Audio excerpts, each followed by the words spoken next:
Ma'am, let's try to flesh out your stance on some national issues. Inflation, still the number one voters' concern.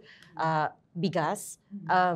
In other debates, the candidates have said the answer is bringing up productivity, but that's 5, 10 years away. In the immediate term, the easiest way to bring down prices of rice, for instance, is to import more. Pero you hit the farmers. If you were in the Senate, what would you do? You allow more importation or you let the prices stay high for the meantime? Sa akin, ibabalik ko yan dun sa aking sa aking plataforma on fighting corruption. O, halimbawa, bakit niya sasabing fighting corruption?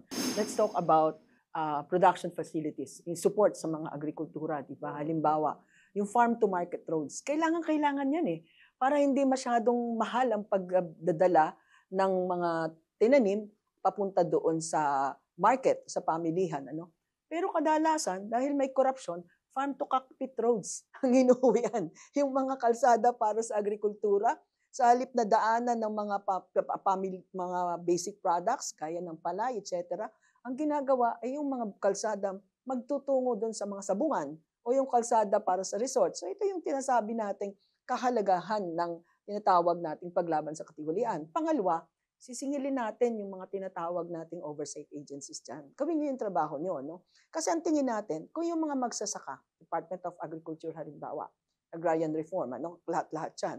Kung yung magsasaka, may access sa tamang credit facilities, Kung yung fertilizer ay hindi kinukupit. Remember fertilizer scam, di ba? May insentibo yung magsasaka dahil may tulong na masusumpungan, matatakbuhan mula sa gobyerno, di ba? And then ito ring department ng gobyerno na may in charge doon sa tinatawag nating oversight, di ba?